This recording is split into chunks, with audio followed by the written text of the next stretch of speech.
Ukraine dam destroyed, the rise in rough sleeping. Is there a toxic culture at Westminster? And Prime Minister's questions at noon. This is Politics Live.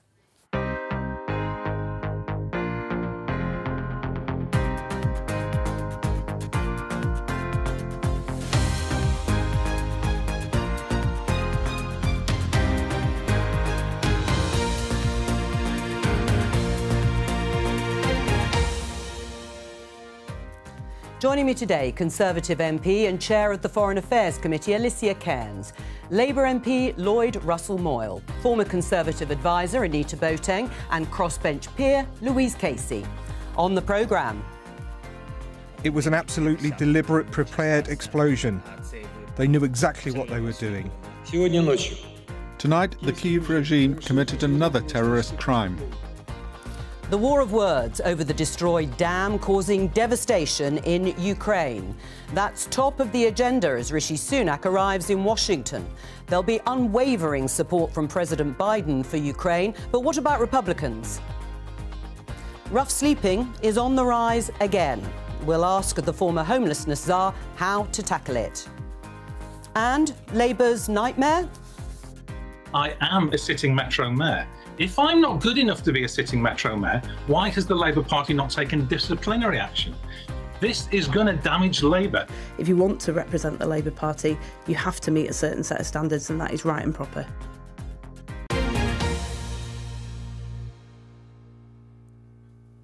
Let's start with this story in The Times. Show you the headline there. M&S. Marks & Spencer's drops use-by dates on milk for the sniff test. Yes, customers are going to be encouraged to use the old-fashioned sniff test to check if their milk is still drinkable. There will be best before labels. Of course, it's a bid to stop the huge amount of waste. So my question to the panel to start the programme is, will you be using the sniff test in the future?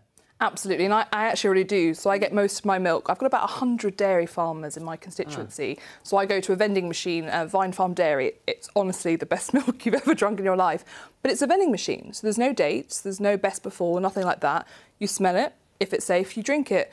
And I do think it's really important. Sometimes, particularly if you don't use your fridge very often, milk can last much longer than it suggests. So for me, we shouldn't be wasting milk. It is precious and there is so much work that goes into creating it. It is to stop millions of pints being poured down the sink when it's still safe for consumers, as Alicia was saying. Will you use the sniff test?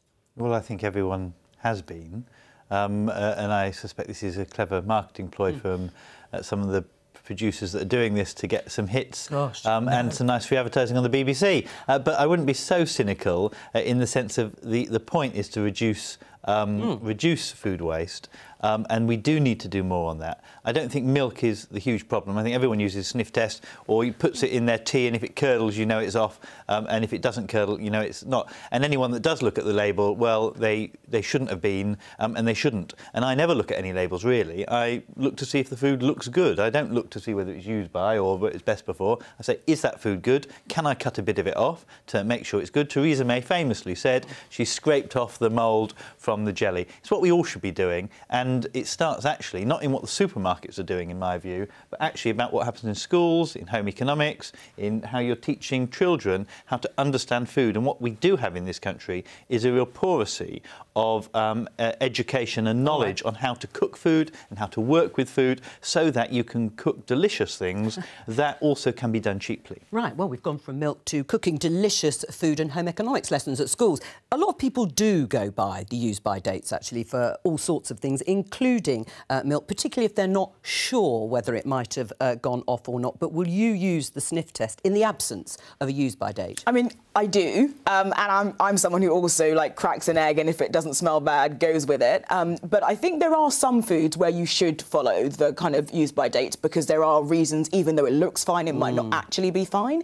But I was really fascinated by the sustainability charity saying that £60 a month is the average that families kind of throw away in food. And given where we are with the cost of living crisis, I'm less cynical than Lloyd, you'll be surprised to hear. And I don't think this is actually about marketing. I think this really is about supermarkets who have done a hell of a lot to try and help their consumers, doing much, much more to help them manage what is going to be a really tough economic period with inflation at 19% for food. I mean, milk is the third most wasted food and drink product. But do you take what Anita is saying too, that they do form some sort of safety idea, this best before or use by? Yeah, I like the best before, even if you're still doing the sniff test. I still think that's worth doing. And I think they're going to do that. And I think you're absolutely right. That's right for a lot of, meat and other things. I think the point that you make, though, which I completely agree with, is I didn't know you could freeze milk, for example, until the pandemic. And then I started freezing milk. So the sell-by dates went out the window because I've no idea. I just take it out of the freezer. But also it showed to me the real importance of freezers, which, probably everybody here has a freezer in their households. There are millions, if not, thousands, if not millions of families that don't have freezers. And freezers cut down both sort of food waste, because you don't throw food away, you can freeze it in advance, like me, and milk and bread and all those sorts of things. But they also cut down waste, because if you've got, big dinner, you can put your sort of overspill into the freezer. So it's really oddly important that the BBC is covering this today, because I think it's a wider thing about what we do as a society to cut down on food waste and also, put bluntly, reduce household bills. Well, I'm glad we're performing that service in some way. Rishi Sunak won't be at Prime Minister's Questions. It'll be the clash of the deputies, because he is in Washington, his first official trip to the United States. And, of course, top of the agenda will be the war in Ukraine when he talks to President Biden. That, of course, against the devastating backdrop of the dam that has been breached in Russian-held Ukraine. It's devastating communities along the Dnipro River. And Rishi Sunak has said, in the war of words between the two sides, if it's proven that Russia is responsible, it will be a new low. Let's talk to the BBC's diplomatic correspondent, Paul Adams. He's in Kyiv. Paul, can you give us the latest on the dam and its repercussions? Yeah, so if you look at the satellite imagery emerging from that stretch of the Dnipro River from the dam down to the Black Sea, Joe, you'll see the extent of the flooding. It is absolutely massive on both sides of that river. A lot of that land there is low-lying. There are little communities all the way along it, and many of those places have been absolutely inundated. Now, the water level up close to the dam is starting to drop a little bit, but it's worth bearing in mind that you've got an absolutely colossal reservoir of water that is emptying now fast, sending all that water down to the Black Sea. But then you also have, some way down the river, the city of Kherson on the Ukrainian-held side of the river. And there, some of the images this morning are pretty catastrophic. The water levels are still rising. In some areas close to the river, you can see basically rooftops, whole streets, whole neighbourhoods that have been submerged entirely, and there's a relief operation going on to try and get stranded civilians out of their homes. The other thing that's also being highlighted by the Ukrainian authorities now are the longer-term implications once the floodwaters subside, because that dam and that reservoir were absolutely critical for fresh water in southern Ukraine and agriculture. And a whole system of irrigation has probably been wrecked by the events of yesterday, and that could have incredibly damaging long-term effects on what is one of the most fertile parts of the country. Right, and we're just seeing pictures there from Kherson that you have been talking about, Paul. What about the war of words between Russia and Ukraine? How serious a moment is this? It is serious. It is, in one sense, as you just said, a new low. It is something that many people, I think, had anticipated for some time. The Ukrainian government had said months ago, last year, that they thought that the dam had been rigged with explosives. And if you look at the map, you can sort of understand from a brutal military point of view why that might have happened. Because from Zaporizhia all the way down to the sea, there is only, or there was until yesterday, only one viable crossing point, the dam and the road, the bridge that went over that dam. And so from a military point of view, that was a possible point of access for Ukrainian troops who are now, as we've seen this week, are beginning to go on the offensive. I don't think it's any accident that this happened the day after we began to see evidence of Ukrainian forces going on the offensive. The preponderance of opinion, and the jury is still out on this, it has to be said, but the preponderance of opinion is that this was probably done by the Russians to try and remove one possible avenue of attack for Ukrainian forces. All right, Paul Adams there in Kyiv, thank you very much for talking to us. As I said, Rishi Sunak arrived in Washington this morning, and certainly there is collaborative support with President Biden, with the Democrats and that administration. There are some question marks, though, over what might happen next year in the presidential election if the Republicans are to win, and whether they would be as wholehearted and unwavering in that support. We can talk to Fred Flight, Senior Fellow for America's First Policy Institute and former Chief of Staff of the Trump National Security Council. Welcome to you. Fred, how far do you think American support should go for the war in Ukraine? It's a pleasure to be here. I believe the American people are with the people of Ukraine, at least for right now. I think the majority in Congress wants to support Ukraine in this offensive. But there's an increasing belief in this country and in Congress. We have to start pushing for negotiations. We have to start pushing for a ceasefire, because long term, this will become an endless war of attrition that Ukraine will not win. And I think that's where this debate is going in Washington. But for now, we're providing Ukraine with the weapons it needs to succeed as much as possible in the counteroffensive. Alicia, what do you say to Fred Flight's? Look, I see things very differently. Ukraine can win, Ukraine must win. And yes, I agree, we cannot allow this war to continue, but that's because every single day that it does, more people are massacred. So we have to make sure we give the Ukrainians the support they need now to determine the peace. And it cannot be for Russia to determine the peace. It must be those that were illegally invaded who determine the peace. And so, no, I want to give more support to Ukraine, but I want to do it now and soon and swiftly so we can end the suffering. And what do you think of a negotiated settlement? What would that look like, Fred? Well, I read an interesting article in Foreign Affairs how we need a new approach to get a ceasefire, deal with territorial concerns later, and to focus on the fact that Ukraine's running out of troops. It's destroyed its economy. This article was co-authored by Richard Haass, president of the Council of Foreign Relations, the leader of the American foreign policy establishment. I think that indicates that the tide is turning in this country, not just by the Republicans, but by people on the left to end the fighting. It may not be a just solution, but I think that's where we're going. How worried are you about that, Alicia? I am worried. I think a ceasefire would be a good Putin ploy. If I was Putin, that's what I would do, because I'm being consistently pushed back and back and back. If he was to call a ceasefire now, there would be no option but for many countries to come round that table and negotiate based on the current territory that he is holding. So for me, Ukraine needs to push back further. We need a successful counteroffensive.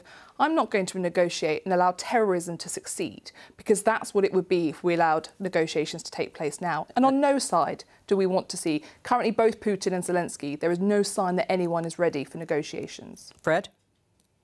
No, I think that's right. I don't think anyone's ready for negotiations now. I want to see the counteroffensive move forward. What I'm saying is we have to look towards the future. Richard Haass says we should be starting negotiations in September after the counteroffensive is done. We need to start talking about that, because realistically, Ukraine will not win a long-term war of attrition. Fred, Donald Trump said he could end the war in 24 hours. What did he mean by that? Well, I don't know how Trump would do that. And I'm a Trump supporter. I think he's a great guy. But I think what he's trying to say is that we need decisive presidential leadership. We have not had that from Joe Biden. We've had statements he keeps taking back on Ukraine. We've had leading from behind. I think we have to have a strong president. Both sides respect, both sides fear.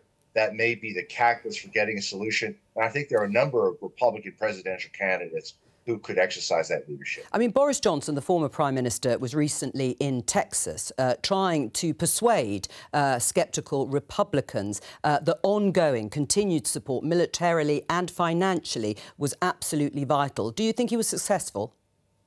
Well, look, I give the UK an enormous amount of credit for the generous military and humanitarian aid it has given to Ukraine. And I want to see that aid there now. And I'm glad that Johnson was pushing for that. I think he has to convince reluctant Republicans this is not the time to cut the military aid off.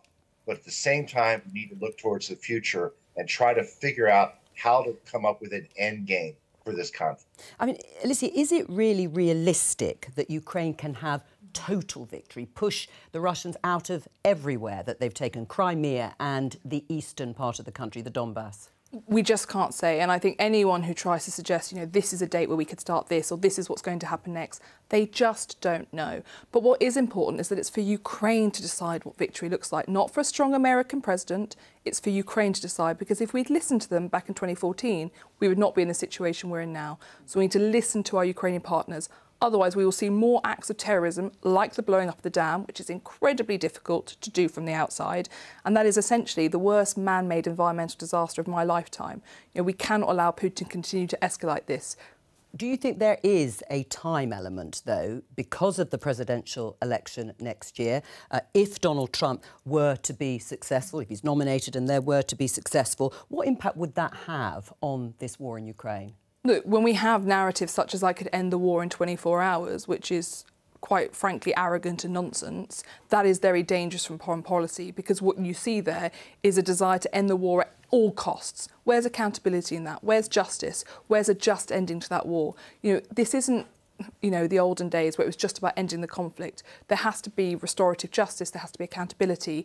All these things are very much lacking from the American Republican discussion at the moment. Fred? There's not going to be justice. I'd like to see Ukraine get justice. If UK would like to join the United States in invading Ukraine to throw the Russians out, that would work. Short of that, realistically, Ukraine is not going to get back most of its territory. We could have a peace settlement where we have security assurances so Russia can't invade again. Russia's military has been destroyed. Maybe Russia will get a Pyrrhic victory. But Ukraine gets so much credit for how heroically it has stood up to the Russian invaders. It will be an international regional leader from now on. Is this a loss for Ukraine? I don't want to say that, but I do want to say that endlessly supporting war attrition is not the right and moral thing to do. Right. We have to find another way. Lloyd, what do you make of what you've heard from Fred Flights? Well, I mean, I agree with him that we don't want an endless war of attrition. But the danger is what he seems to be saying is that we need to kind of accept that Russia will take some of that land and move towards some ceasefire. The problem I see is that I don't think Russia is a fair actor in any of this. A ceasefire will allow them to rebuild, because he is right also that the Russian military has been harmed at the moment, and actually an early ceasefire allows them to rebuild to do another offensive. That's what they did last time when they took Crimea, of course. So I do think that we need to stand back a bit, see what the Ukrainians are saying themselves and support them in terms of military aid, but also in terms of wider geopolitical aid. There will need to be a negotiation at the end, but the negotiation needs to be on the Ukrainians' terms, not on the Russian terms. Do you think Vladimir Putin's waiting to see what happens in that US presidential election next year, holding out, playing the long game, to see if that will turn the tide for him if there were to be a Trump presidency? I think he's looking for any and all outs and any and all scenarios in which the tide could turn. But I just find Fred's characterisation of this as this kind of endless war of attrition to be just wholly inaccurate, because if you look at where we are right now, Ukraine is preparing for a major counteroffensive that we have not yet seen. We don't know what the implications of that are going to be militarily. And yes, of course, we're in a situation where we're seeing whole cities in Ukraine quite literally razed to the ground. We have a situation where the dam has destroyed so many lives and livelihoods, but it's for the Ukrainians to decide what they want to do in terms of determining their future and what kind of peace they may want in the future. And I don't think it's for us to say, well, actually, ultimately, you're probably going to lose, so you should probably start thinking about throwing in the towel. And I do think there's a real possibility that the counteroffensive does a significant amount to change the political dynamics within Russia. And actually, it's not about the US election. I think it's much more about what happens in the ground over the next few months. Louise?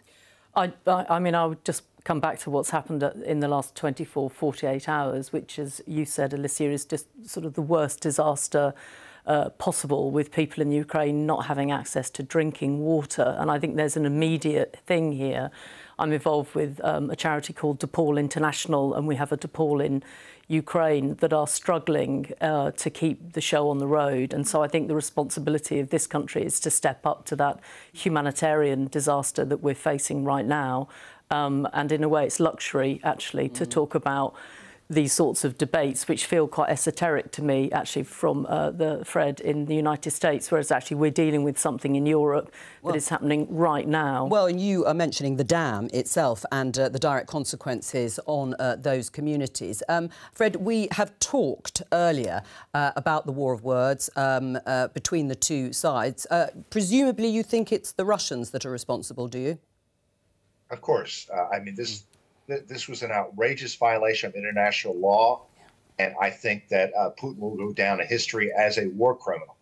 But calls to put him on trial for war crimes, it's great to ask for that, but I don't see how that's going to happen. I do think we should be pressing the Ukrainians to start thinking about a ceasefire and ending the fighting. I don't want to see that happen right now. I would like to see the counteroffensive move forward, but when we provide military aid and we discourage a ceasefire, which is what the Biden administration is doing, that is not the right approach. We have to think about the people who will be killed needlessly in an endless war of attrition. Perhaps with a future Russian government, we can resolve territorial differences. But for now, we should be talking about a way to end the killing. Fred Fleitz, thank you very much. Just before we move on, briefly on the F-16 fighters that President Zelensky has been asking for, and now there is going to be a sort of collaborative attempt to try and provide those. But do you think that would be at risk as well next year if there was a change at the White House? Quite possibly. I mean, there's been an interesting diplomatic dance over the last year where essentially the UK provided NLAWs, then we provide Challenger, then we provided Storm Shadow, and each time that has then pushed our allies into doing what was needed to save lives. You know, this isn't arming Ukraine, this is saving lives. There is, of course, a risk with that, but I know the Biden regime is very keen to move fast as quickly as possible. And I think what's really good is that on the UK side, you know, we don't see the sort of politicisation that we saw there from Fred, you know, oh, the Biden this, the Biden that. We are united saying that we need to work together across all parties to make sure that Ukraine is victorious and that we do see justice. Because in the Balkans, there are still people going to court now for the crimes, the war crimes that was committed there. Yeah, they take many decades sometimes. The real danger is that we take our foot off the pedal now because we're thinking that Trump might win. Exactly. Actually, we need to almost treat it as if he's not going to win, keep ploughing forward and then deal with those consequences, because that will make it harder for him to withdraw that support if he does end up coming in. Let's talk about something completely different. This headline in BBC News: alleged sex offence MPs could face Parliament ban. This is about the supposed toxic culture in parts of Westminster. Our political correspondent, Ione Wells, wrote that particular story and joins us now. Ione, remind us what's prompted the most recent concerns about allegations of sexual misconduct at Westminster. Well, Jo, there have been a number of sexual misconduct cases in Westminster in recent months and years, the most recent one being the case of Geraint Davies, a Labour MP who was first kind of accused in the website Politico of having multiple allegations made against him involving subjecting younger colleagues to unwanted sexual attention. Now, he said that he didn't recognise the allegations, but if he had inadvertently caused anyone offence, he was sorry. Now, in that case, the Labour Party, in response to the reports in Politico, decided to suspend the whip from Geraint Davies, and subsequently a formal complaint was made to the party about him. What's interesting, I think, about that case, though, is, as I said, he was suspended before any formal complaint was made. In other cases, parties have said that a formal complaint does need to be made before they can take action. And I think this speaks to a kind of wider concern that all parties have, that a lot of these cases are handled on a kind of case-by-case basis at the moment. We've seen, for example, some MPs who have been suspended after being reported to the police regarding certain allegations against them. We've seen others who have been arrested but not suspended. So I think there is widespread concern, which isn't limited to any one political party in Westminster at the moment, that there just isn't one set system for handling some of these cases. And presumably that has led to a wider concern about how these complaints should be handled when there is and are examples of inconsistency. That's right. And the big question really in Westminster is whose responsibility is it? Is it the parliamentary authorities? Is it the independent complaint system? Is it the whips? Or in more severe cases, should they go straight to the police? So there are sort of different bodies in Westminster responsible for handling some of these cases. What MPs on Monday are going to be voting for is whether to create essentially a sort of new panel of parliamentary authorities. If police were to flag to this panel that there were credible allegations made about an MP, that panel could then carry out a risk assessment. And if the MP was judged to be a risk to other members of the parliamentary community, they could decide to exclude that member, which would essentially mean they can't step foot in Parliament, but also can't take part in parliamentary funded travel. Now, this is kind of the result of a big consultation that's taken place around the exclusion of MPs. MPs still do need to vote on this on Monday to approve the plans, but I think there has been lots of discussion about what threshold should be used for them too. Ione Wells, thank you. Louise, can I start with you? Because you investigated the Met Police's culture of misogyny and sexism. You're a member of the House of Lords. What do you make of the culture broadly at Westminster? Well, I think the culture at Westminster just seems to be completely confused and caught up in itself. That, you know, in outside organisations, there are human resources departments that deal every day with people that cross a line. It may not be a criminal line, but it's a line, and that they process those and deal with them quickly and often effectively. Some people cross a line which takes you towards criminal, at which point you refer those to essentially the police. The police then investigate them, and it's the Crown Prosecution Service that then weighs up the evidence as to whether that should go into a criminal trial. So I think there probably is we know there is a bad culture in Westminster. Power is a corrupting thing. It can get in people's way. This should be no shock to anybody in the nation and indeed to Westminster. What I find a bit frustrating listening to that is, yet again, it's like another sort of panel or sort of, I was going to say, half-cocked attempt to have a look at something. And I think you've got a responsibility as Parliament to make sure that it does its job properly. It needs to work to standards that are above and beyond any other standards probably in public life, actually, because they hold powers, we hold powers of legislature. Then you have political parties that need to actually treat each complainant in a similar and proper fashion. And then in the middle of it, you have suspending whips or not suspending whips. And the whole thing just feels a little bit unmanaged and incoherent. I mean, does it need the sort of work, not that I'm trying to find you another job, but I mean, does it need the sort of work that you carried out on the Met Police in order to sort of uncover the levels of complexity and the scale of the problem? Well, I mean, I think what was interesting about the Met Police and what's been interesting about other organisations that I've worked with is that actually as you go into an organisation, you can seek to understand the complexity of it from somebody that actually is stepping out of line in the way that they treat a woman, which is quite common, through to when that actually becomes a hate crime and or is something that's criminal. And you can't confuse all of those things, Jo. And my worry is, and partly because, you know, Westminster operates in a bit of goldfish bowl, is that it is incredibly defensive to actually letting people come in and have a good route round and look at it, which is probably what it needs to get all of this stuff out and sorted, and then have some rigour about where something like human resources and disciplinary is, through to where you are with sort of corruption of power and then potentially criminal offences. Would you support that sort of review, inquiry? Yes, I mean, GMB and Unite, two of the big unions that represent staff of MPs, there are other unions as well, but two of the big ones that represent staff of MPs, have said that they do think there needs to be a review, but also a review on how employment works, on how HR works, because they're feeling that they're employed directly by members of Parliament without a recourse, for example, to go to a HR department, is a real problem. Right. The only thing that I would say that needs some caution is that MPs and politicians are also in a unique position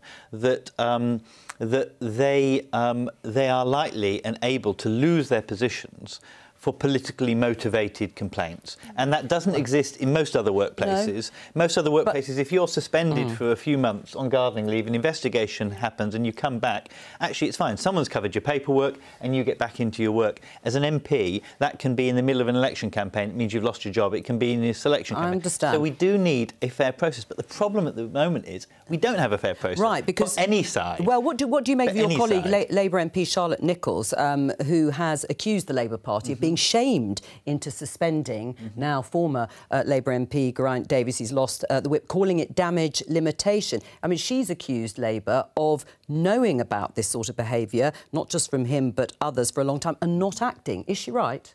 Well, I think that we've all known that there is general behaviour like this happening. I've not known particularly about the Geraint situation. Well, he says he doesn't recognise the allegations, but this is what she said. But what I do think is actually a problem is also to discuss, is it the party responsibility or is it a workplace responsibility? The party is not the workplace is Parliament, and Parliament, I think, should be taking action. Because even if the person's whip is removed, they're still an MP in Parliament. And actually, I think there is a problem that we're sometimes going to too many different bodies, expecting all these different bodies to act, and none of them then act properly. And there needs to be a coordinated process, streamlined, one person to one complainant, to one body, to then investigate. And if it needs to be then transferred criminally, it goes in that direction. If it needs to be transferred to the party, it goes in that direction. But at the moment, it's a complete mess. And I think that Charlotte and others are completely let down by that process. Right, well, she obviously does feel very let down. And it was a pretty distressing interview that she gave about how she feels. I mean, you're a 2019 intake, so relatively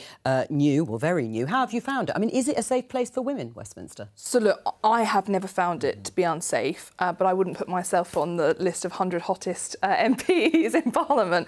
But is it a damaging environment? Yes. Is it the loneliest place in the world? Quite possibly.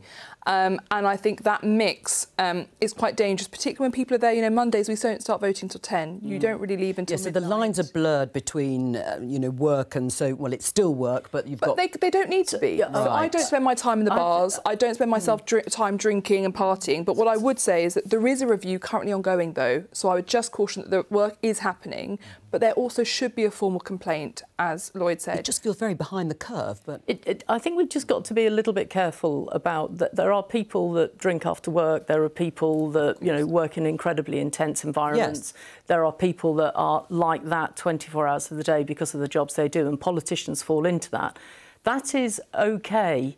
There's a line that people cross when they abuse power, and that is different. Right. And, I mean, there is a scale, isn't there, as always with these things. And I mean, you've worked at Westminster. I have. And you now work in the private sector. I mean, do you think Westminster is broadly behind the curve, is playing catch-up with the pace of change outside of Westminster? And also that there is a scale. MPs are one thing, but young staffers are quite another in terms of the protections that can be afforded to them. Certainly, and I've been a young staffer in Westminster, you know, working in Parliament, but also as a special advisor, and actually worked for the party who had to deal with a lot of these complaints. And I would say, first of all, I would not want to be the person trying to untangle this mess, because the fundamental challenge that we face is that MPs effectively are lone wolves. They operate their own systems. And actually the problem's not just around sexual harassment, but also bullying. It's very difficult to have lines of accountability, because even in the Metropolitan Police, there is a hierarchy. Almost everyone has a boss. And in Parliament, it's a lot more dispersed. And I think that question of how you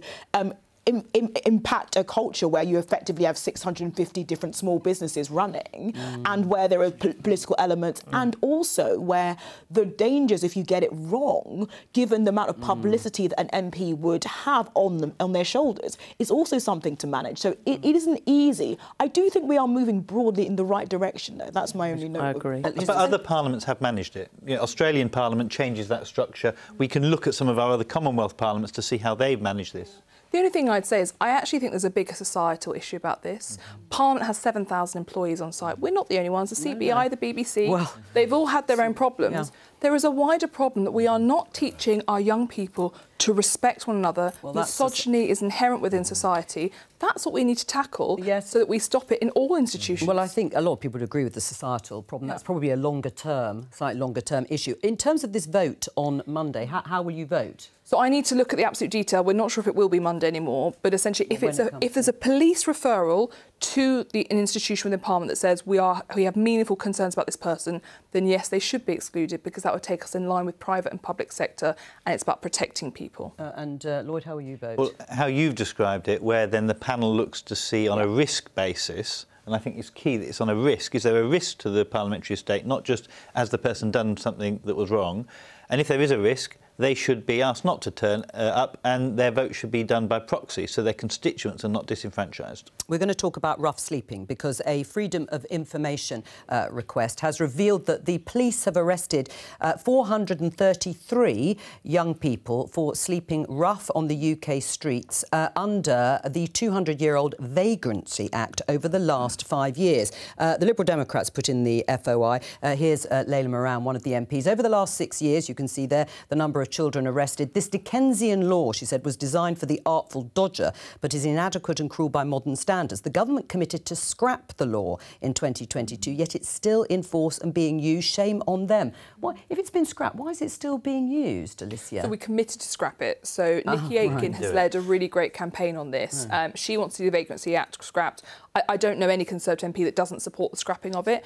But realistically, in terms of, if you look at the legislative agenda, we've done COVID, and now we're moving on to all the other things we're doing. I do want to see it scrapped, but we've also got to find the right legislative vehicle, which I don't know off the top of my head when the next one will be that would be related to But that. It can't be right that the police are still arresting children guidance. or anyone, it seems, then under this act. And there should be guidance given to all police forces saying, we intend to scrap this. At this point, we ask you not to use it. Right, I mean, they certainly should never be using it for minors, for children. No. So in the press notice, I saw that one of the police forces, Derbyshire, had arrested a 13-year-old kid. Now, that's just crazy, Jo, and we need to protect children. So if a child is sleeping on the streets, I would be really worried about that child, and I would use the Children Act and other legislation to bring that child in. I don't agree with children sleeping out on the streets. That is crazy, and that is something which, sadly, you know, I kind of feel, though, like this law thing is like whilst Rome burns, of course I want it scrapped, and of course it should be replaced, and I'm sure that's complicated.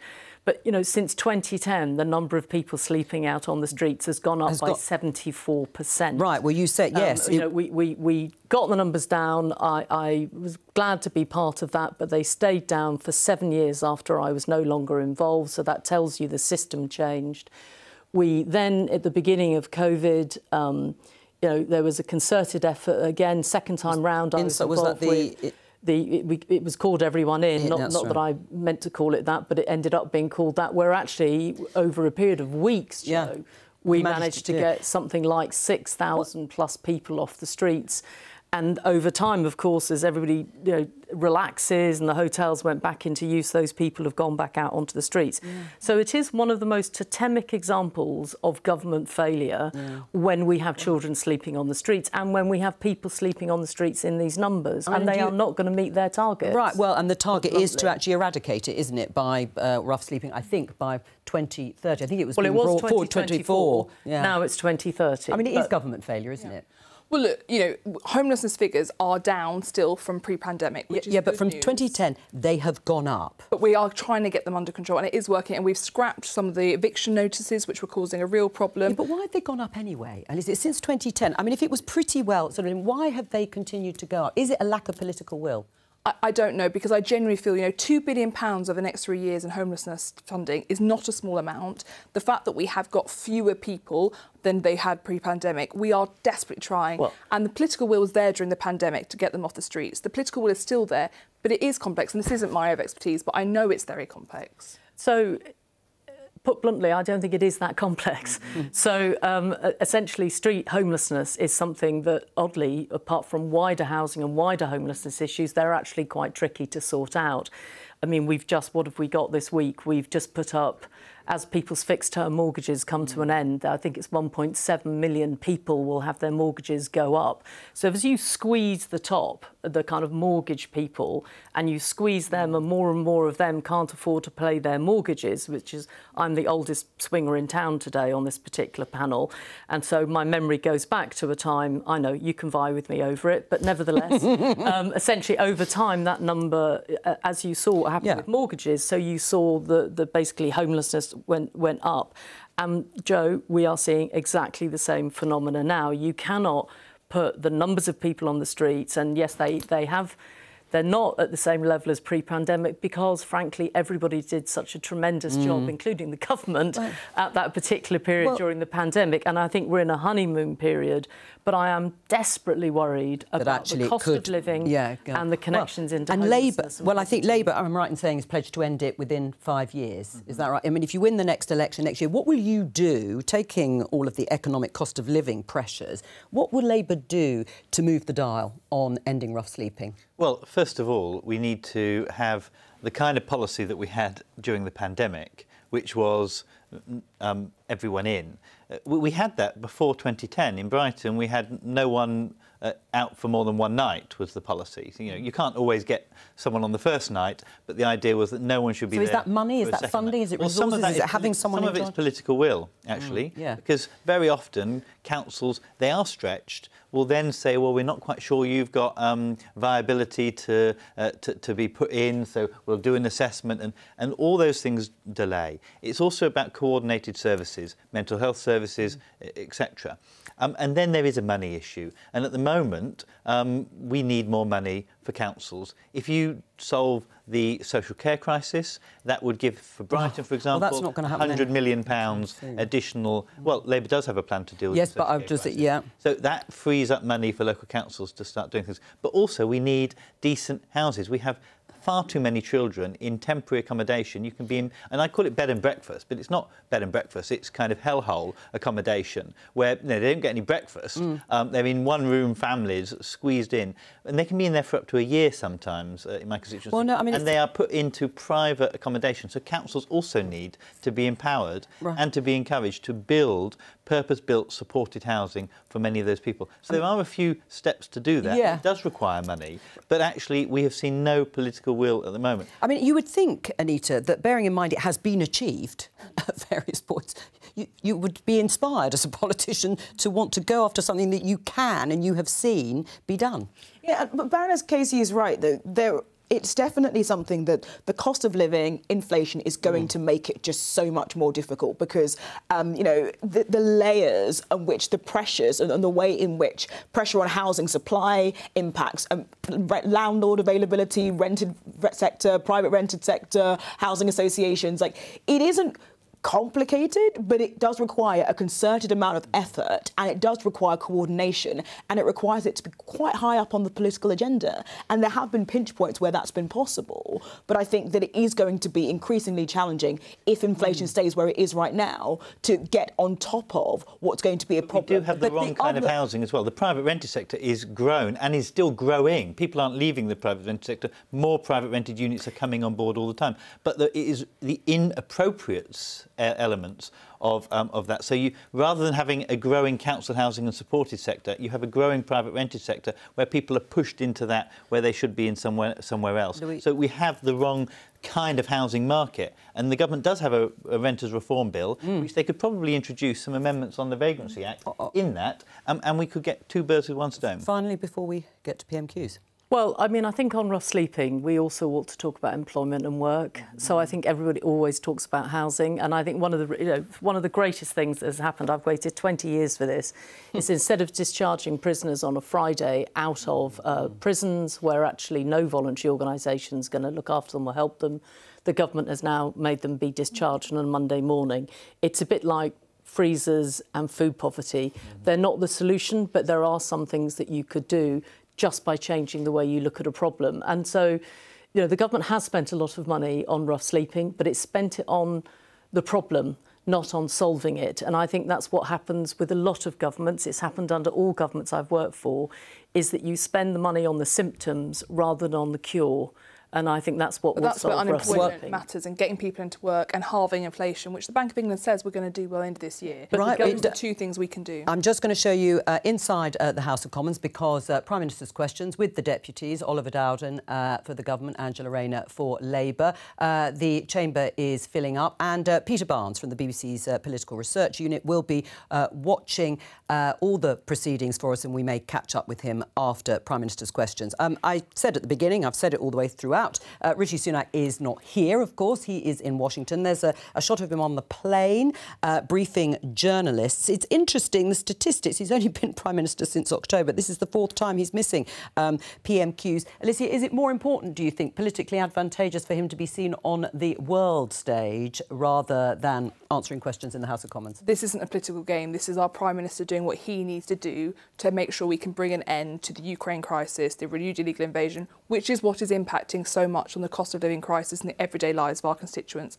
as well as war crimes being perpetrated every day. I think it's good that he's out there. I want him to be out there. I want him to be on the world stage, because that is what Britain has to do. And anywhere I go in the world, every country wants Britain in the room. Sometimes he's going to have to miss PMQs, but do you know what? There are many ways to hold him to account, and he'll be back next week, and I'm pretty sure we'll be holding him to account then as well. Do you think it's the right political strategy to be away as much as he is? Well, I don't think it's about the world stage, actually. I do think it's quite issue-focused. Sunak is very preoccupied about issues like Ukraine, about security, about AI, which is something where the UK, the US and the EU might be pulling in different directions. And the implications for people's lives on a day-to-day basis, if AI regulation is wrong, is really massive. And I think it deserves a lot of political attention. I take the point about AI. I do think if you look back through history, you see that when governments start to get rocky, their leaders often go abroad rather than stay local. But this is the most stable we've been. I mean, come on, look at the last year. Rishi is, you know, he's got the support of his party. He's delivering on his promises. Out of a complete mess that we've seen for the last 5 years. I mean, I think that is what you have... Well, I meant when the country goes That's what rocky. you have good, hard-hitting foreign secretaries for. That's what you have good... And it might be a symptom that he's the only one that feels that he's hard-hitting enough, and he can't send his other I don't think that's fair at all. Look, he is getting on with the things to get on with his commitments. Other leaders would be able to trust... But if he wants to halve inflation, if he wants to grow our economy, cut debt, he's got to do that internationally. Well, let's go into the chamber. Thank you, Mr. Speaker. I have been asked to reply. My right honourable friend, the Prime Minister, is in Washington at the invitation of President Biden. They will be discussing cooperation on a range of issues, including AI and global trade, and, of course, continuing our leadership in galvanising international support for the people of Ukraine.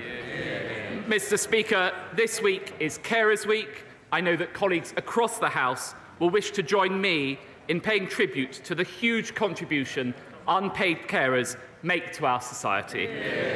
Mr. Speaker, this morning I had meetings with ministerial colleagues and others. In addition to my duties in this House, I shall have further such meetings later today. David Jones. Thank you, Mr. Speaker. At the election, the Labour Party committed to abolishing SATs, academy schools and Ofsted, 3 policies given to them by an education union that also opposed this government's use of phonics. And yet, thanks to this government's use and focus on phonics, English primary school children have just been ranked the best readers in Europe. So does my right honourable friend agree with me? This is another example of why, on this side of the House, we have policy to meet the needs of children rather than meet the demands of trade unions. Deputy Prime Minister. It won't surprise my honourable friend to hear that I absolutely agree with him. Driving up literacy rates is central to our plan to grow the economy. So I'm delighted at those latest figures showing that children in England are the best readers in the Western world. And why is that, Mr. Speaker?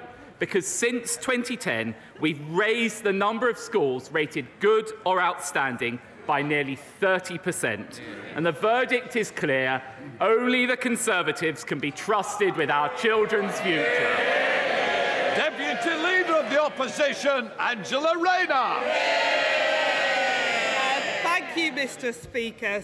Speaking of the last election, the Tory manifesto promised to end the abuse of the judicial review. How's it going? Well, I welcome the much shorter question from the Right Honourable Lady today. Let me just remind the Right Honourable Lady of a few facts about the COVID inquiry. We set up the COVID inquiry. We have provided it with more than 55,000 documents so far.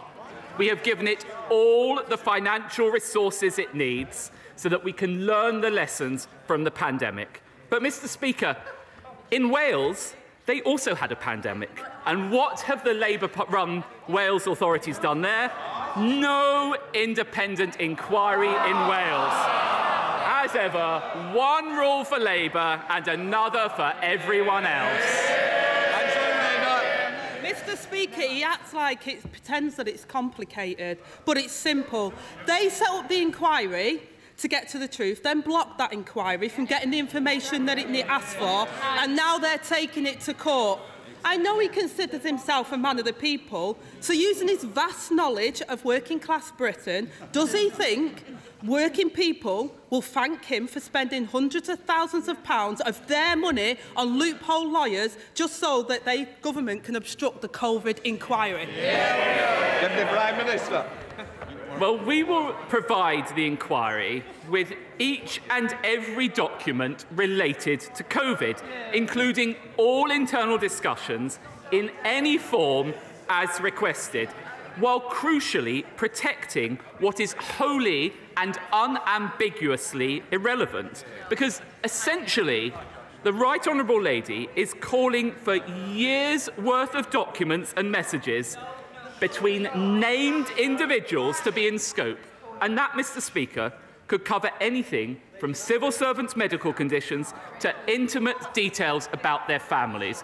But I really will say to the Right Honourable Lady, I find it extraordinary that she should lecture us on value for money for the taxpayer, when I understand she has now purchased 2 pairs of noise-cancelling headphones on expenses. Now, I will be fair to the Right Honourable Lady. If I had to attend shadow cabinet meetings, I think I'd want to tune them out too. Can I just say that Deputy Prime Minister was very good saying he was welcoming short questions. I'd also welcome shorter answers. Mr. Speaker, all we're asking for is what the COVID inquiry has asked for. And across the world, COVID inquiries are well underway. While his government hides information and shells out public money on legal bills for the Oxbridge one, the former Prime Minister is now demanding another $1 million to pay for his new lawyers.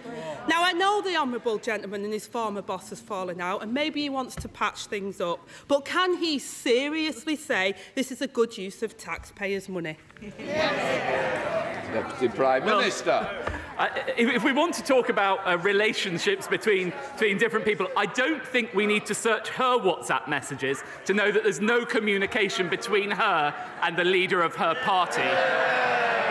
And I will happily stand up for our record on COVID, because when she and her party were carping from the sidelines, calling for longer lockdowns, I was working as Culture Secretary to keep our football clubs running, to protect our theatres and museums, and deliver the largest cultural recovery package in the Western world.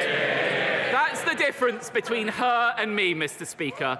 While she was collecting titles, I was getting on with the job. Mr. Speaker, I know for the last couple of years he's been trying to prep Prime Ministers for this, but these punchlines are dire. He really needs to go back to school himself.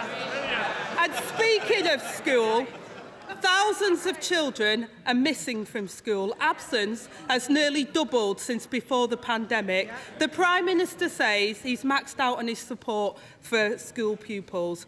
But why did the government abandon its plans for a register of missing children? Deputy Prime Minister. Well, on the specifics of the Right Honourable Lady's question, that is not the case, and we continue to keep the policy under review. And what I would say is I am very proud of this government's record on funding and support for schools. £4 billion more this year, £4 billion next year, and the result of all of that investment is we have the highest standards of reading in the entire Western world. What a contrast from when the party opposite were in power. Angela Rayner. So there we have it, Mr. Speaker. Thousands of children missing, under review still. So let me ask him about another, something else that's gone missing. The Public Accounts Committee this week revealed that the government's fraud increased fourfold, with ministers overseeing the loss of £21 billion of taxpayers' money in the last 2 years. Can he tell us how much of our money they expect to recover? Deputy Prime Minister. Well, Mr. Speaker, we are working tirelessly to recover those funds and we have made huge progress already. But again, if the party opposite wants to talk about good use of taxpayers' money, what do we have from the party opposite? Plans for an unfunded £28 billion spending spree. And what would that do? Drive up borrowing, push up interest rates, adding £1,000 to everyone's mortgage. Mr. Speaker, I know they're out of touch, but even she must realise that Britain cannot afford Labour. Angela Rayner. Mr. Speaker, Britain can't afford any more of the Conservatives. And he seems to have lost count. The answer is a quarter. Only a quarter of the billions of pounds of taxpayers' money lost to fraud is expected to be clawed back. If this government can't get the public money back, they can't be trusted with anything else. It's become a pattern of behaviour from the Conservatives. An inquiry missing the evidence, schools missing their pupils, taxpayers missing their money, and ministers missing in action. And all the while, working people pay the price for their mistakes. This week, the Public Accounts Committee also warned that this epic fraud and waste could happen all over again due to the ministers living in denial of the facts. If his government can't admit the truth, then how on earth can they learn the lessons? Deputy Prime Minister. Well, I would say to the right honourable lady, we're actually putting more resources in throughout this year to tackle fraud and error, and we continue to make real progress with it. But again, it's quite extraordinary from the party opposite. While we are working to drive down inflation and energy bills, what's the right honourable lady doing? Receiving £10,000 from Just Stop oil backers. Oh yes, adopting their policies, backing protesters, blocking new production, and forcing us to import more foreign oil and gas. Do you know what? For once, Mr. Speaker, I find myself in agreement with the GMB union. What did they say? It's naive, lacks intellectual rigour, and could decimate communities, just like Labour. Thank you, Mr. Speaker. The latest routes update for East West Rail has recently been published, and unfortunately, the link to Aylesbury is still just a dotted line on the map. Now, I've raised the need for this vital link on several occasions in the House because it'll cut congestion on our roads, it'll stimulate the economy, and it will reduce air pollution.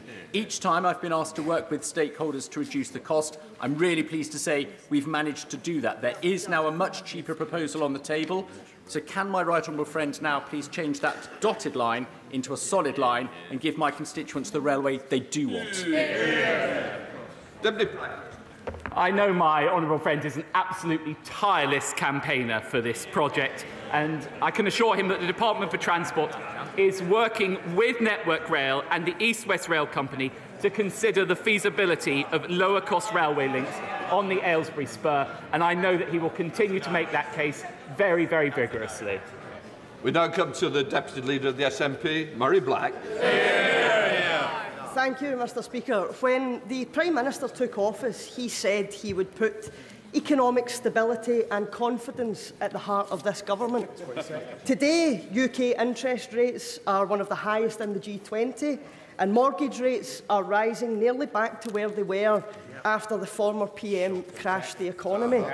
Is it not the case that this government's biggest achievement is that they're trashing the economy just a wee bit slower than their predecessor?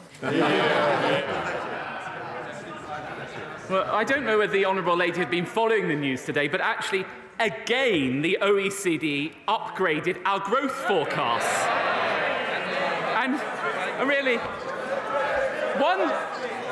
one month ago, the whole nation came together celebrating that wonderful moment of pomp, pageantry and pride in our nation. And what did the Honourable Lady describe it as? I quote, Mr. Speaker, a pantomime. Well, the real pantomime is the SNP in Scotland. Well, they're black. I don't know what question the Deputy Prime Minister was asking, but let me try another one. This government plans to cut taxes for the richest, spend £6 billion imprisoning people fleeing war and persecution, and has lost £21 billion to government fraud throughout this pandemic. Is the view from the Prime Minister's luxury helicopter so skewed that during a cost of living crisis he thinks this is what people's priorities are? I'm going to take no lectures on profligacy from the SNP. And actually, what is it that this government has done? We have provided record increases to the personal allowance, meaning that a person working full-time on the minimum wage has seen a £1,000 reduction in their tax. Mark Menzies. Thank you, Mr. Speaker. Fylde has many vibrant small shops that are the beating heart of the economy. But St Anne's Town Centre has got fantastic potential, but its layout, quite frankly, is becoming tired. Investment is needed to reinvigorate the town centre, better connecting it to the seafront and reinvigorate the town. What steps are my right honourable friend taking to continue this government's Levelling Up mission to deliver for towns like St Anne's? Deputy Prime Minister. Well, that's precisely why we've created the Levelling Up Fund, and there's £3.6 billion within that in the Towns Fund to be invested in high streets up and down the country, and we will be outlining the third round of submissions to that fund, and I'm quite sure my honourable friend will make a very vigorous case for his constituency for funding during that round. David. Speaker, yesterday I met Karen. Karen is a carer for her husband Alan, who has Parkinson's and Lewy body dementia. Karen told me how hard it is to get people with power just to listen to her. Like so many carers, Karen feels her caring work just isn't valued. At times, she's wanted to give up, but knows she must carry on because of her husband. Mr. Speaker, remarkable carers like Karen save the government more than the entire NHS budget.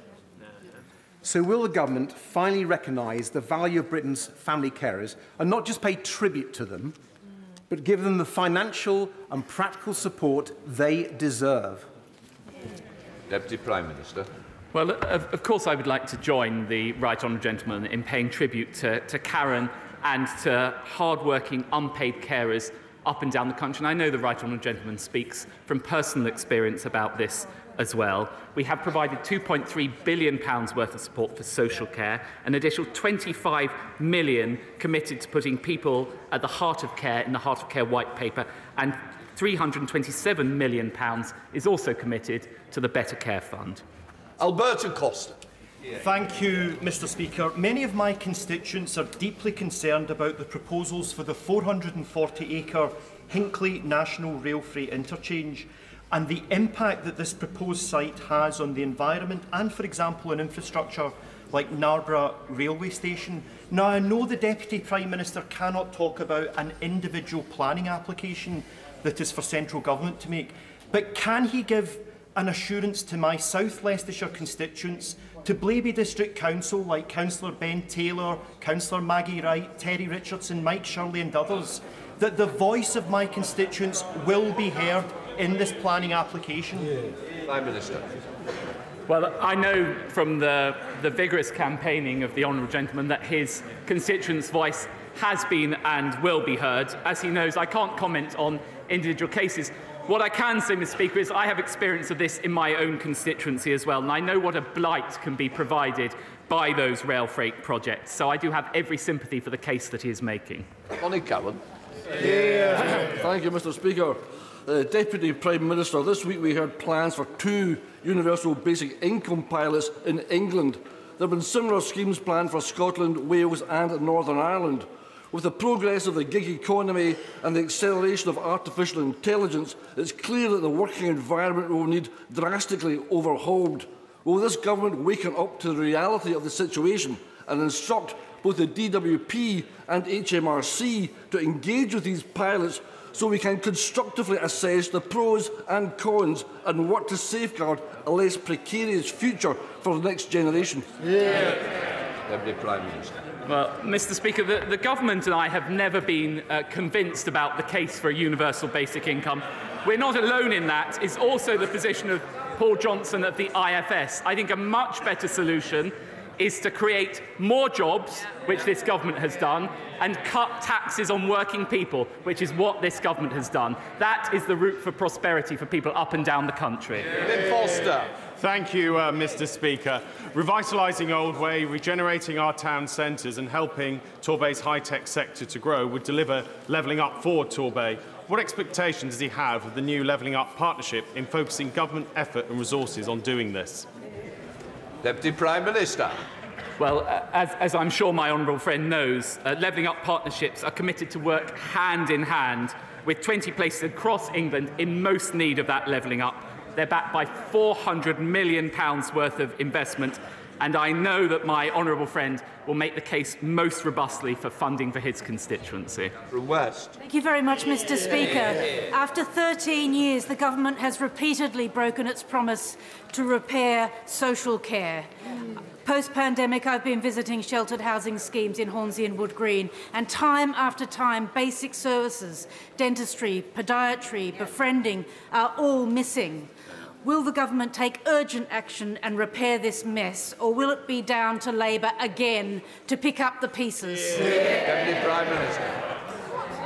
Well, for the NHS as a whole, this government has provided record additional funding, and indeed, since we came to power in 2010, funding is up £70 billion. And in addition, in respect of social care, my right honourable friend, the Chancellor, has provided a further £2.3 billion worth of support to this vital sector. Dame Andrea Liz.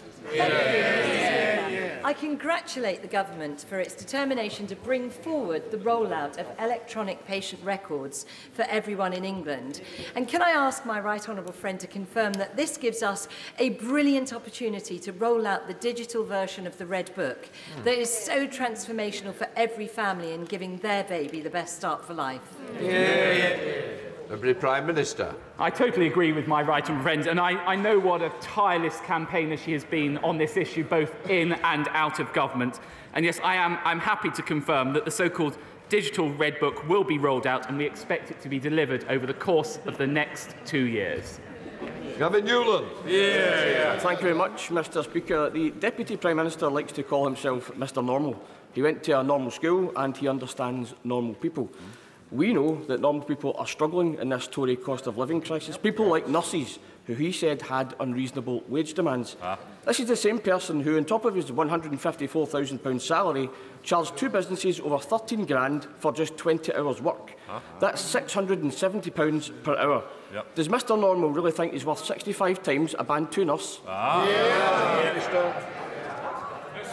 I'm not quite sure what the question was aiming at, but what I can say to the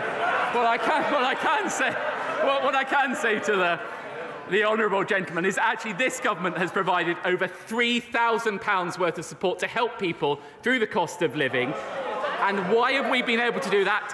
Thanks to the strength of our economy and the strength of our union. And what's happening in Scotland, the SNP government are putting taxes up on ordinary, hard-working people. Lake Drummond. Thank you very much, Mr. Speaker. And we're all concerned about the 81,000 children that are not in the school register and under the term home educated. And no one, not local authorities or schools, can honestly answer the question, how many children are not in school? Therefore, how can we know that every child is safe and suitably educated? These children are out of sight and out of mind. The Secretary of State for Education has said that this is one of her priorities, as had the Education Select Committee. So can I ask my right honourable friend to expedite my 10-minute rule bill to place a duty on local authorities to maintain a register of children who are not in school, so that we can ensure that every child is visible, safe, suitably educated and receiving the support to enable them to thrive? Deputy Prime Minister. Mr. Speaker, we do want to ensure that all children are safe and have access to an excellent education. And of course, local authorities must seek to identify children missing in their area and ensure that they are safe. The Department for Education continues to undertake work to support swifter identification and greater support of children missing in education. Neil Griffin. Well, in spite of government spin to the contrary, the backlog of undetermined initial asylum claims has risen even since December from 160,000 to 170,000 plus. Caseworker numbers are down, returns are still down. So will the Deputy Prime Minister agree to meet me to hear my constituents' concerns about the Home Secretary's plans to commandeer yet another hotel, the Stradey Park in the village of Furness, and explain what more he will do to speed up clearing the backlog so as to return people to safe countries, settle genuine refugees and avoid the need to use the Stradey Park Hotel? Deputy Prime Minister. This government will take whatever action is necessary, both to clear the backlog and to stop the boats. And actually, as she may have heard from my right honourable friend, the Prime Minister, small boat arrivals to the UK are actually down 20% this year. Our French deal has prevented 33,000 illegal crossings this year. Albanian arrivals are down 90%. We've removed 1,800 Albanians. We've increased the number of illegal working raids, and the legacy asylum backlog is now down 20%. Thank you, Mr. Speaker. Samina Halliwell, a 12-year-old girl in my constituency, suffered an horrific ordeal. She tragically then went on to take her own life. She was let down by the system. This week is the 2-year anniversary of her death. Labour-controlled Sefton Council have still got an inadequate rating from Ofsted for children's social care. So will my right honourable friend meet with me to discuss what further measures can be taken to better protect children in Southport and the wider council area? Deputy Prime Minister. I congratulate my honourable friend for raising what I'm sure members on both sides of this House will agree is a heartbreaking case, and I know that all our thoughts will be with Samina, her family and her friends. All children, of course, have the right to be safe and protected. I understand that the Department for Education will shortly begin consulting on strengthening statutory guidance to ensure health agencies, police forces and councils work together more collaboratively and end decisions that put children's needs, that prevent putting children's needs at the heart of their work. Of course, I'm very happy to meet with the honourable gentleman and for the Health Department ministers to meet with him also. Hilary Benn. Thank you very much indeed, Mr. Speaker. Huntington's disease eventually robs sufferers of their ability to walk, talk, eat, care for themselves and make decisions. It changes the person they were and has a 50% chance of being inherited by their children. Will the government back the Huntington's disease community's call for better access to mental health services, a care coordinator in every area, and specific NICE guidelines so that everyone affected by this devastating condition can get the help they need? Deputy Prime Minister. I completely agree with the right honourable gentleman about the devastating impact of this terrible disease. It is the case that we have increased significantly investment in mental health. I, of course, am happy to arrange for Department of Health ministers to meet with him to discuss this further. Simon Baines. Thank you, Mr. Speaker. Wales is the land of song, and there is no better example of this than John's Boys Male Chorus from Rose and Clwyd South, who have performed magnificently in the recent series of Britain's Got Talent, moving Bruno Tonioli and the other judges to tears. Would the Deputy Prime Minister join with me in congratulating the choir and also the other many community choirs in Clwyd South and across the UK who bring such pleasure to the singers and audiences alike? Well, I would actually argue that choral music is possibly one of our greatest contributions to global culture, and I really do join my honourable friend in congratulating John Boys Male Chorus for their fantastic achievement in reaching the semi-final of Britain's Got Talent, and I'm sure that they will continue to entertain and engage communities for many years to come. Paula Barker. Thank you, Mr. Speaker. The government's post of anti-corruption champion has been vacant for over a year. Does the Deputy Prime Minister think the vacancy increases or decreases the risk of corruption in government? Deputy Prime Minister.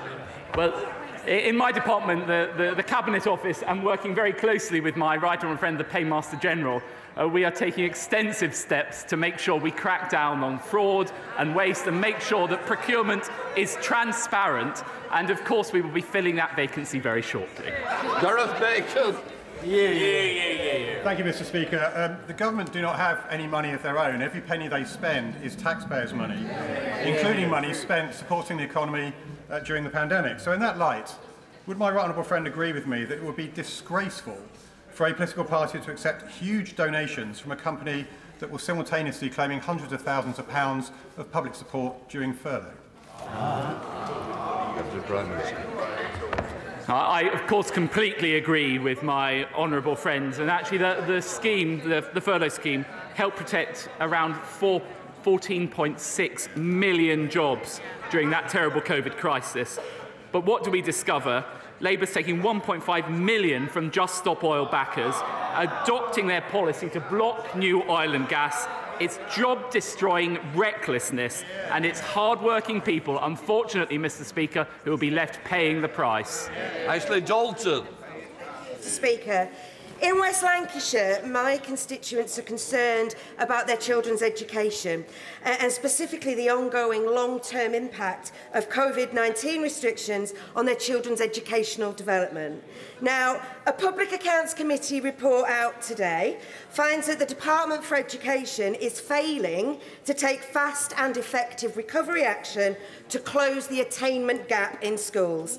And the department has admitted that it will take a decade, 10 years, just to get the education attainment gap back to pre-pandemic levels. So, when will the government stop blaming everyone else and take responsibility for failing a generation of lost learners? Actually, before COVID struck, the attainment gap between disadvantaged pupils and their peers had narrowed in both primary and secondary schools under this government. Since COVID struck, we've provided almost £5 billion in education recovery. And I would say to the honourable lady, if she's that concerned about children's education, she should be calling on the education unions to call off their damaging strikes. Alexander Stafford. Thank you very much indeed, Mr. Speaker. Maltby Town Council and Maltby Main FC, who play at the Miners' Recreation Ground, are fighting to make sure the ground is financially sustainable and can stay open. But CISRO, who run it, has a history of selling off unprofitable areas to developers, will not allow a full bar to be open, which will provide much-needed capital, which has the support of the council residents. Spaces like our recreation grounds are important parts of our mining heritage. So can my right honourable friend step in to help Maltby Main get the bar that it needs and to help secure the financial future of this ground to ensure it does not face the same fate as the Dingleton Miners' Welfare Recreation Ground? Deputy Prime Minister.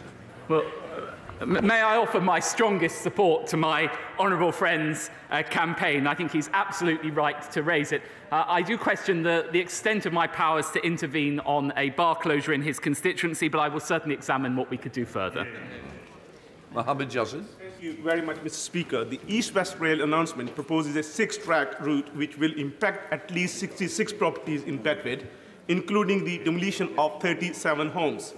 So will the Deputy Prime Minister tell me why residents' concerns have been ignored?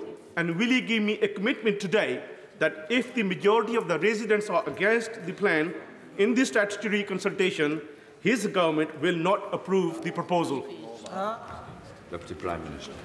Of course, we will engage with local communities, but I do find it rather odd that the party opposite have been saying for the past few months about how they want to build more housing, build more infrastructure, and then as soon as there is a proposal to do so, which will enormously enrich that area, it's being opposed. Sir Robert Neal. Thank you, Mr. Speaker. The Deputy Prime Minister will know that the calling of an early election in Spain has caused some concern about delay to achieving a treaty between the United Kingdom and the European Union in relation to Gibraltar. Will he confirm that it remains the policy of Her Majesty's Government to prioritise achieving such a treaty once the outcome of the election is known, and that the Government will do all that is necessary to secure that treaty for the benefit of Gibraltar and its Spanish neighbours, and to give all the necessary support to Gibraltar and its British people for their future security and prosperity? Deputy Prime Minister. Well, I can assure my honourable friend that the United Kingdom and His Majesty's Government remain steadfast in its support for Gibraltar, and I can assure my honourable friend that we are working side by side with the Government of Gibraltar, and we remain committed to concluding that UK-EU treaty as soon as possible. Final question, Fleur Anderson. Thank you, Mr. Speaker. Today, the OECD have said that the UK is on course to have the higher rate of inflation than almost all of the other G20 countries.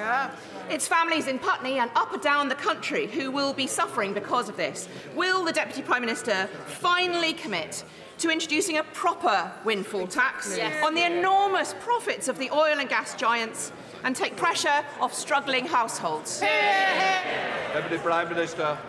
Well, we actually introduced a bigger windfall tax than the Labour Party were proposing, thanks to that 75% windfall tax. Last winter, we paid half of people's energy bills, and she talks about the OECD. What she failed to mention was that the OECD today gave the highest upgrade of growth to the United Kingdom compared to any other country. These questions. That brings us to the end of this week's Prime Minister's Questions, which, of course, was with the deputies. You will have noticed Oliver Dowden, their Deputy Prime Minister, and the Deputy Leader of the Labour Party, Angela Rayner. For this part of the programme, let me introduce our guests to Politics Live. For the Government, we have Laura Trott, Work and Pensions Minister, and for Labour, Shadow Secretary of State for International Trade, Nick Thomas-Symonds. Welcome to you. And for the BBC, the Chief Political Correspondent. Angela Rayner decided to tackle Oliver Dowden on this issue of the government deciding to take its own inquiry, the COVID inquiry, the chair of which, Baroness Heather Hallett, to court over releasing or not releasing documents that she has asked for. When are we going to know the outcome of this, Nick? Probably the end of the month or early next month. The government's expecting a hearing on the 30th of June. Or just after. But it was interesting hearing from Oliver Dowden because he is the minister in charge of the Cabinet Office, the ones who are overseeing the government's response to that inquiry. And he said something there which I think sounded better than it was, that each and every related document would go to the inquiry. I think there's one key word there, which is related. That's the crux of this battle. But the government keeps getting criticism increasingly from its own side about the decision to launch a legal review of this as well. I mean, Laura Trott, it looks cynical. To the public, we spoke to someone from the COVID bereaved Families for Justice. You can imagine how hurtful and distressing it is for everybody, probably, because we all went through the COVID inquiry, to have the government taking its own inquiry to court, the inquiry that is supposed to look at what lessons can be learnt and whether there were decisions made that didn't actually work as far as people's sort of safety and health were concerned. Why is the government doing this? Well, the COVID inquiry is very important for those families, for us to make sure that we are even better prepared for the next pandemic, whenever that comes. The reassuring thing I would say, is, which the Deputy Prime Minister said today, is that we have been sending tens of thousands of documents across to the inquiry. There is clearly a disagreement about what the exact scope of the inquiry is, which is now being taken to court, and whatever the judgment is, the government will then abide by that. Right, but do you agree it looks cynical? Because what it looks like is you've got something to hide. Because Baroness Heather Hallett, and I've heard various ministers saying they trust her completely. Steve Barclay, I think it was this morning, the Health Secretary, saying, yes, we have complete trust in Heather Hallett to do a good job. Well, then let her decide what's not going to be relevant to the inquiry. Well, the way government inquiries are set up is that there is a scope that is defined, and the inquiry has to act within that scope, and there's a disagreement about what that scope is, and that's why this court case is happening. Now, whatever the result of that court case is, the government will absolutely abide by it, so there's no question that we wouldn't send anything which the court requires us to do so. Yeah, but it's the act of going to court in the first place. Yeah, but if there is a disagreement about the scope, then that has to be sorted out, and the inquiry said that they would... Why is there a disagreement? What is it the government's not happy with? Well, I think as the Deputy Prime Minister outlined today, it's whether, the inquiry is able to request documents which are unambiguously irrelevant to the inquiry, so personal information. Now, I completely understand why some people may think, OK, well, your text about your children's doctor's appointment, the inquiry should have that. She won't look at that, will she? She won't include it, she won't publish that. I mean, who do you think the public will trust more to decide what could be relevant to a policy decision that was made in communications during the COVID pandemic? The government or Baroness Heather Hallett? Well, I think it's the courts that are now deciding that. So that's going to be a process which is very transparent. This is how it's going to be decided. It'll be decided through the courts. Can I ask a quick question, Laura? Because you used very similar language to the Health Secretary on BBC Breakfast this morning. To be clear, if you lose the judicial review, you will hand over everything that Lady Hallett's called for? We'll do everything that we're legally required to do, of course. Right, so that means if the court says you've got to give it over, you'll do it, definitely, everything, unredacted? We will abide by any decision of the court. Satisfied? I just think the government's made a profound error here because they've obviously appointed Baroness Heather Hallett, who is widely respected on all sides of the political divide. During the pandemic, the government chose to conduct official business on WhatsApp. Now, I'm not criticising that because it had to be very fast decision-making, so I understand why they wanted to have that instant communication. But having used it, it is no surprise that the independent inquiry chair makes a specific order. And to be fair to Heather Hallett, it's not a wide-ranging order. She's actually talking about specific WhatsApp messages between senior civil servants and senior government ministers. That seems to me to be a perfectly reasonable request. The government should just have complied with the request of their own inquiry chair rather than go through this, because it just raises the question of what on earth is the government so afraid of? What has the government got to hide that they're in this position of taking their own inquiry chair before the courts? They shouldn't be doing that. Well, and we've heard from Nick Eardley that that decision will be made in a few weeks' time, and the government will abide by it. As you know, Rishi Sunak is abroad. He's in the United States. He arrived in Washington. We can have a look at him arriving here this morning. Of course, Ukraine very much at the top of the agenda, but there are lots of other things to discuss, including collaboration on policies to tackle or develop artificial intelligence, and also industrial strategy, because we are seeing governments starting to invest, move huge amounts of funding into green energy strategies. Politicians increasingly linking plans to tackle climate change to boosting the economy, and that includes the UK's closest allies and the United States. So if you take a look at this, in the US, President Biden has introduced the Inflation Reduction Act. It's worth $369 billion, a huge amount. The package aims to jumpstart progress on clean energy and transport. The EU has made another massive commitment to funding through the Net Zero Industry Act. No figure yet been put on the plan, but the aim is to provide 40% of clean energy technology inside the EU. Now, there's been a different approach in the UK, where the government's been making much smaller individual investments, and that includes, as you can see there, a £500 million investment in a Somerset battery plant for electric cars. We've also been talking quite a lot this week about Labour and their policy or commitment to invest £28 billion a year in a Green New Deal. Laura, is the government and is the UK being left behind by a more timid, it seems, and cautious strategy to this compared to the US and the EU?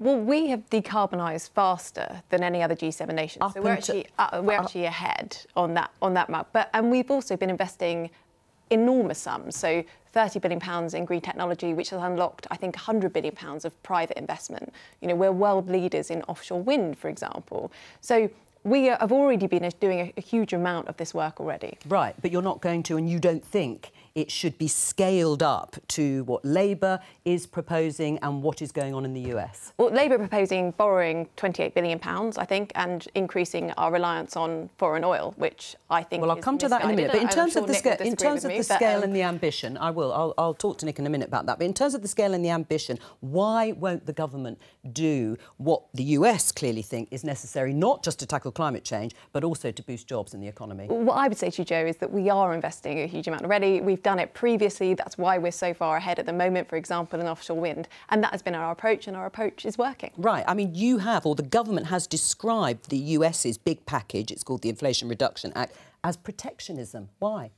Well, we don't think protectionism is the way to go, but the reason, and one of the reasons that the Prime Minister is over there is to try and encourage investment in the UK economy, which he's done incredibly successfully. Well, one of the things... So you're putting corporation tax up, of course, quite substantially. That's going to put off potential investors. Well, it doesn't seem like it from the investments that have been announced as part of this visit, which have been very substantial, including one in green technology, which is very, very good news. Right. Do you accept what Laura's saying? We've already achieved a lot when it comes to decarbonisation. We don't need to borrow what you want to do, vast sums of money, greater, in fact, than the US. No, I don't agree with that. I think that there's been a starting pistol fired on this global race, and we are just simply remaining in the starting blocks. We're just simply not even... to change the metaphor, we're not even at the table in discussions on this at the moment. But we're ahead on decarbonisation, as I'm sure you'll agree. But the reality is, though, the challenge that we are now facing, it's the transition from diesel and petrol to electric. It is actually the race to net zero. It's the green jobs of the future. And what we're seeing is this highly ambitious programme from the government in the US. And by the way, we talked about the Inflation Reduction Act. One of the things that Rishi Sunak should be doing in Washington is ensuring that we are granted ally status for the purposes of being able to supply components for the electric vehicles in the United States. And secondly, should also be trying to kickstart talks on the US-UK free trade deal, which the government promised in 2019 would be complete by the end of next year. They seem to have, frankly, even given up on progressing talks. Well, that's gone, hasn't it? Well, talks are ongoing, I believe, and part of what the Prime Minister is talking about where he's there with the President is about a specific deal of the kind that Nick discusses. But we have a long-standing, a very strong economic partnership with the US, and I think what this trip shows is that is continuing and indeed extending. But what's happened to that deal? I mean, that cooperation deal has faltered. There is no real evidence or sign, Laura, that it's going to happen. That is a huge blow. I think that we have a very close relationship with the US. Yeah, but that's not the question I'm putting. That trade deal after leaving the European Union was going to be a sort of centrepiece, if you like, of our future economy and economic trading partners. But look at the other trade deals we signed. Now, I'm going to get this wrong. CPTPP, I think I've got that right. Great acronym, that. Anyway, the Trans-Pacific Partnership. Exactly. No, but that is an enormous step forward that we've taken in terms of trade partnerships, which has very exciting opportunities for our economy. Yeah, would you accept that? I mean, you're the Shadow International Trade Secretary. These are partnerships that you would embrace, and with Australia and New Zealand. Well, look, I've said, and I think it's really important to do this for business certainty, that I will operate all the free trade agreements that I inherit and seek to bring to a conclusion those that are ongoing. But the reality is this: the government promised that 80% of its trade, of our trade, would be conducted under FTAs by the end of 2022. They're still in the mid-60s. They've simply not delivered. And their export target of £1 trillion of exports keeps going back and back and back. And at the moment, the OBR is saying it'll be 2035, when originally the Conservative government promised that by 2020. Well, when you're talking about business certainty, as you will know, when governments or parties of opposition promise to do something pretty big, like your promise to invest £28 billion a year in policies to tackle climate change, so green technology, they want to know it's actually going to happen. This headline is one of a few in the Financial Times. Labour's Green Revolution plan may stretch its economic promises. Can you today sit here and guarantee 100%, if you win the next election, you will still borrow £28 billion a year for a green technology revolution? There's a huge cost to not doing that, and that is our policy. And by the way, it's also a policy that will be within our fiscal rules. And by that I mean we will only ever borrow to invest. We will not borrow for day-to-day spending. And secondly, overall, we will keep government debt falling as a percentage of GDP. And the reason we have to do this is because we need to have that clean energy sprint, that transition. 2030 is a stretch target, we know that, but we need to be making that transition to renewables, not only because we need energy security, so we're not reliant on the whims of and as you say, you want to... but also get people's bills down. That is absolutely crucial. But by saying you're stopping domestic oil and gas production, you're going to send people's bills up. We're not saying we'll stop oil and gas production. New licences. You said no to oil and gas. Well, again, what we've said is this. You know, there's the Rosebank field that is going to be up for decision soon. We have said that if the government does give approval to that, we will respect that decision. So the point at which we come into office, we will continue with the fields that are already there and already have the go-ahead. What we will not do, and we're talking here essentially about the Cambo oil fields, what we're talking about, we will not give the go-ahead for new fields, but we will continue to operate the fields in the North Sea at the same time as that clean energy sprint to make that change to renewables with nuclear part of the mix. But that makes no sense, Nick. Why rely on imported oil and gas when you could... I mean, you're not going to stop importing, are you? No, well, what we will do, though, is move by 2030 to a position where our reliance will be on homegrown renewable energy. That's what will happen. That's what we will do. We'll have 100% homegrown renewable energy by that point. We won't be importing any oil and gas. Our target by 2030 is to continue with nuclear to get that clean energy transition by 2030. Of course, there are particular imports that happen at the moment. There's imports going through Milford Haven in Wales, and of course we'll continue for the purpose of the transition. You talked about the fiscal rules, and you're not going to break the fiscal rules that you set. So would you borrow that £28 billion, commit to it, you're not going to wobble on it, even if it doesn't meet your fiscal rules, as you discover?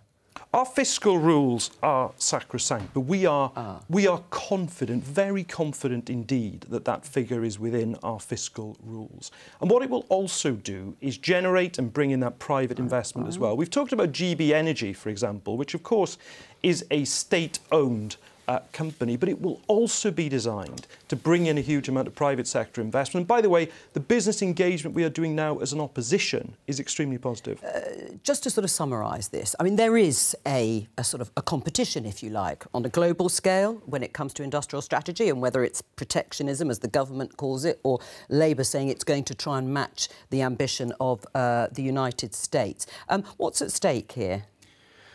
Well, look, I mean, it'll have a big economic impact, and whoever's right will, I'm sure, claim that. But I think this is a genuine point of difference that going into the general election. It feels like quite a big ideological conflict, actually, where the Conservatives are saying we don't believe in protectionism, or I think you just said it there, won't invest that money in the same way. Labour is quite clearly prepared to throw a lot of money into trying to, as they see it, get ahead. But Nick, I just wonder, do you think this is landing with voters? Because some of your colleagues just think, you know, however good an idea it might be, however noble the cause of green energy might be, that it just isn't landing with anybody. Well, I don't agree with that at all, Nick. And when I speak on the doorstep, energy people are talking to you about GB energy on the doorstep. Energy bills comes up very frequently. Actually, the cost of energy is very much part of the cost of living crisis. When I was going up and down the country in the local elections, time and time again it was coming up.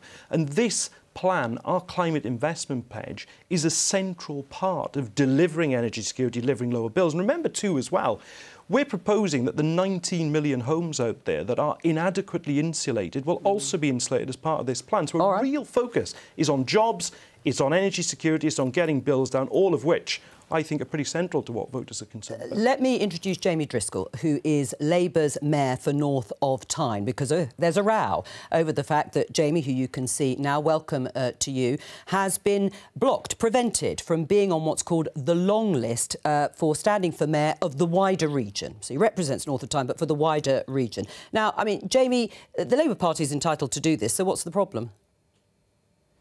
We've just been talking there about the green economy, and why shouldn't members in the North East be allowed to choose a sitting mayor who has invested heavily, created thousands of jobs, has a Green New Deal fund, is directly tackling child poverty, building affordable homes and low-carbon homes. If the Labour Party is going to win the election, we should be celebrating the kind of work I've been doing and not missing me off long lists. Right, but what are you going to do about it? If they're not going to let you, the Labour Party, stand on the long list, what are you going to do? Well, the Labour Party NEC does have the power to do this. So I'm calling. There's been actually a huge amount of outrage. Trade unions, trade union leaders, local members, they're going through selection meetings at the moment. People are deciding not to nominate. This is actually going to damage Labour. So the NEC, all they have to do is say, you know what, we're going to give members the choice. Let's let members decide in the North East. I understand what you would like to see happen, but if they decide not to take your advice, because as various Labour frontbenchers have said over the last few days when this story sort of erupted, if you like, on the airwaves, they said, no, we have got to hold the Labour Party to very high standards when it comes to selection of candidates in any post. Sounds to me they've made up their mind. You're not going to be on that list. What would be a higher standard than an existing mayor who's been at the heart of negotiating this wider area? £4.3 billion I've managed to negotiate with colleagues from central government. That's why we've heard cross-party people saying, actually, you know what, Jamie's a really effective politician. He doesn't play politics, he delivers for the people of the North East. So, you know what, the Labour Party just need to reconsider this. All right. I've got plans for after this, because, you know, they should. And it's going to damage democracy. All right, Jamie Driscoll. Listening to Jamie, what's he done wrong? Well, look, I make no apology for having the very robust selection process that we currently have in place. It's one of the things that Keir Starmer has changed since 2019. Now, I obviously wasn't a part of the NEC panel that made this decision, but I do understand there's been a question raised around political judgment and the sharing of, I think it was an interview earlier in the year with someone who the Labour Party had expelled 2 years previously for opposing the work that Keir Starmer has been doing to tackle anti-Semitism. Now, the panel has taken that into account. I wasn't there with them, but I understand that has been taken into account. And you support that decision, do you, for sharing a panel? I have confidence in our selection processes. We've raised our standards. It's absolutely right that we should do it. There are other candidates now that will be considered to go forward to be the Labour candidate for North East Mayor. I'm sure they'll do a fantastic job. So there is no chance of a U-turn on this, of the Labour Party changing its mind on the basis that you've heard there from Jamie Driscoll and allowing him to stand? No, the process is ongoing. I think that is the position. I don't see, there's no, that I'm aware of anyway, appeal mechanism here. I think the decision has been made and I wish the candidates who are going forward well. What do you say when Jamie Driscoll warns that it will damage the party's reputation? Well, I don't think having a really robust and stringent due diligence process damages our reputation. In fact, the opposite. I think that the process that we are now operating under Keir Starmer, it's a different, tougher process. The opposite is producing a set of excellent candidates. I was lucky enough to be out with many of them during the local elections. They are a really talented group that will make a great contribution. Right. Do you think he's been successful in his current job? I think that as North East Tyne Mayor, we've heard about the achievements Jamie's put forward, but just holding one office in the Labour Party does not entitle you automatically to be considered even if you're quite good, although, you know, they think themselves to be successful. Listen, I've taken part in many selections over the years. There are always different considerations, and just because you have one person, it could be a councillor, could be a mayor, could be any other position, it doesn't automatically entitle anyone to be on the long list for something else. Well, Jamie, what do you say to that? Well, we can hear Nick tripping over his tongue there with various weasel words. The reality is there's a pattern of shutting out candidates who oppose... You know what? They want me out because I support the policies that Keir Starmer was elected on as leader of the Labour Party. And that's what it comes down to. All right. Members should decide. Right. I mean, if you support those policies, will you stand as an independent, like Ken Livingstone did all those years ago for the first London mayoralty?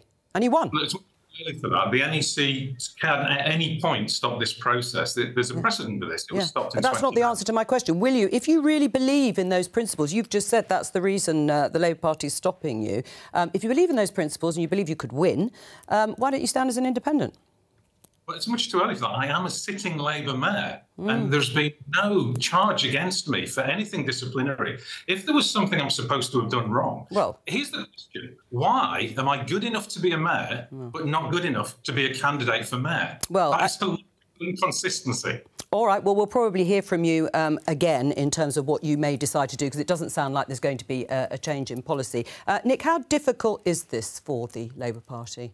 Well, it just brings some of the psychodrama of their internal arguments back to the fore, doesn't it? I mean, 3 years ago we were talking about people at the centre of the Labour Party being worried the left was going to shut them out.